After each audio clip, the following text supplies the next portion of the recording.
60 Minutes Rewind. Francis is the first pope from the Americas.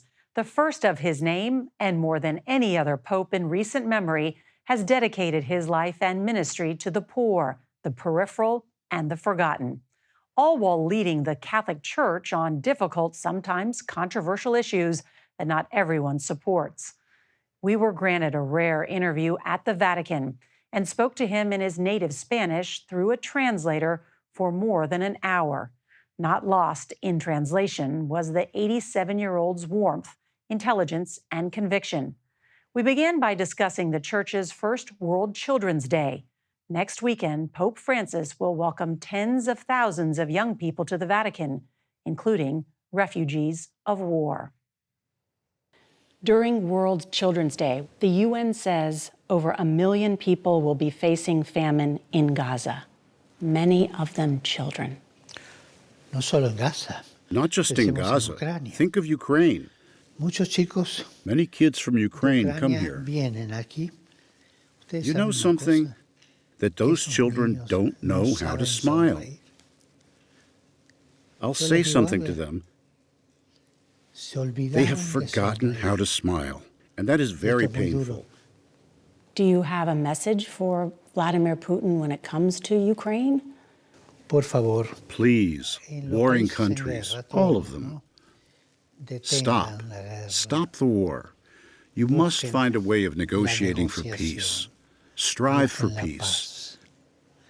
A negotiated peace is always better than an endless war. What's happening in Israel and Gaza has caused so much division, so much pain around the world. I don't know if you've seen in the United States big protests on college campuses and growing anti-Semitism. What would you say about how to change that? All ideology is bad. And anti-Semitism is an ideology, and it is bad. Any anti is always bad. You can criticize one government or another, the government of Israel, the Palestinian government. You can criticize all you want, but not anti a people. Neither anti-Palestinian nor anti-Semitic, no. I know you call for peace. You have called for a ceasefire in many of your sermons. Can you help negotiate peace? What I can do is pray. I pray a lot for peace. And also to suggest, please stop, negotiate. Prayer has been at the center of the Pope's life since he was born, Jorge Mario Bergoglio, in Argentina in 1936 into a family of Italian immigrants. Before entering the seminary, Bergoglio worked as a chemist. His own personal formula is simplicity. He still wears the plain silver cross he wore as the Archbishop of Buenos Aires. Though it's not what Francis wears, but where he lives that set the tone for his papacy 11 years ago. Instead of a palace above St. Peter's Square, he chose the Vatican guest house, Casa Santa Marta, as his home. We met him there under a painting of the Virgin Mary. Surrounded by the sacred, Francis has not forsaken his sense of humor, even when discussing serious subjects like the migrant crisis. My grandparents were Catholic, immigrated from Northern Ireland in the 1930s to the United States, seeking a better life. And I know your family, too, fled fascism. And you have talked about, with migrants, many of them children, that you encourage governments to build bridges, not walls. Migration is something that makes a country grow. They say that you Irish migrated and brought the whiskey, and that the Italians migrated and brought the mafia. It's a joke. Don't take it badly. But migrants sometimes suffer a lot. They suffer a lot. I grew up in Texas, and I don't know if you've heard, but the state of Texas is attempting to shut down a Catholic charity on the border with Mexico that offers undocumented migrants humanitarian assistance. What do you think of that? That is madness, sheer madness. To close the border and leave them there, that is madness. The migrant has to be received. Thereafter, you see how you're going to deal with them. Maybe you have to send him back. I don't know. But each case ought to be considered humanely, right? A few months after becoming Pope, Francis went to a small Italian island near Africa to meet migrants fleeing poverty and war. Your first trip as Pope was to the island of Lampedusa, where you talked about suffering. And I was so struck when you talked about the globalization of indifference. What is happening? Do you want me to state it plainly? People wash their hands. There are so many Pontius Pilates on the loose out there who see what is happening, the wars, the injustice, the crimes. That's okay, and wash their hands. It's indifference. That is what happens when the heart hardens and becomes indifferent. Please, we have to get our hearts to feel again. We cannot remain indifferent in the face of such human dramas. The globalization of indifference is a very ugly disease. Very ugly. Pope Francis has not been indifferent to the Church's most insidious scandal, the rampant sexual abuse of hundreds of thousands of children worldwide for decades. You have done more than anyone to try and reform the Catholic Church and repent for years of unspeakable sexual abuse against children by members of the clergy.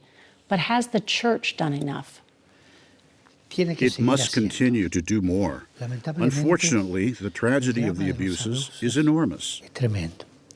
And against this, an upright conscience, and not only to not permit it, but to put in place the conditions so that it does not happen.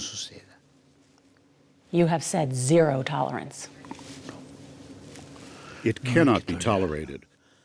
When there is a case of a religious man or woman who abuses, the full force of the law falls upon them. In this, there has been a great deal of progress. It's Francis's capacity for forgiveness and openness that has defined his leadership of the Church's nearly 1.4 billion Catholics. He put them and the world on notice during an impromptu press conference on a plane in 2013, when he spoke on the subject of homosexuality. If someone is gay, he said, and he searches for the Lord and has goodwill, who am I to judge? And he did not stop there. Last year, you decided to allow Catholic priests to bless same-sex couples. That's a big change. Why? No, what I allowed was not to bless the union. That cannot be done because that is not the sacrament. I cannot. The Lord made it that way. But to bless each person, yes. The blessing is for everyone. For everyone. To bless a homosexual-type union, however, goes against the given right, against the law of the Church. But to bless each person, why not? The blessing is for all. Some people were scandalized by this, but why? Everyone. Everyone. You have said, who am I to judge? Homosexuality is not a crime. No, it's a human fact. There are conservative bishops in the United States that oppose your new efforts to revisit teachings and traditions. How do you address their criticism? You used an adjective, conservative. That is, conservative is one who clings to something and does not want to see beyond that. It is a suicidal attitude. Because one thing is to take tradition into account, to consider situations from the past, but quite another is to be closed up inside a dogmatic box. The story will continue after this. Pope Francis has placed more women in positions of power than any of his predecessors, but he told us he opposes allowing women to be ordained as priests or deacons.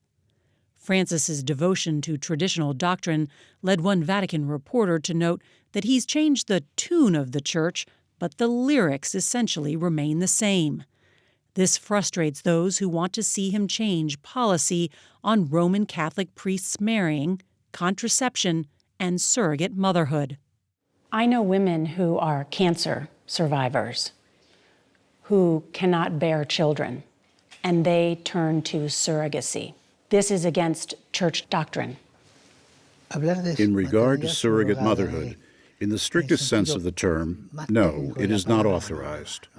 Sometimes surrogacy has become a business, and that is very bad. It is very bad. But sometimes for some women it is the only hope. It could be. The other hope is adoption. I would say that in each case, the situation should be carefully and clearly considered, consulting medically and then morally as well. I think there is a general rule in these cases, but you have to go into each case in particular to assess the situation, as long as the moral principle is not skirted. But you are right.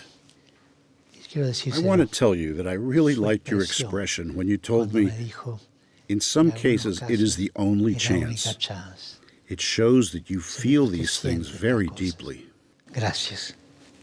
I think that's why so many people have found hope with you, because you have been more open and accepting, perhaps, than other previous leaders of the church. You have to be open to everything. The church is like that. Everyone. That so-and-so is a sinner. Me too, I am a sinner. Everyone. The gospel is for everyone. If the church places a customs officer at the door, that is no longer the Church of Christ. Everyone. When you look at the world, what gives you hope? Everything. You see tragedies, but you also see so many beautiful things. You see heroic mothers, heroic men, men who have hopes and dreams, women who look to the future. That gives me a lot of hope. People want to live. People forge ahead. And people are fundamentally good. We are all fundamentally good. Sometimes we are a little mischievous, sinners. But the heart is good.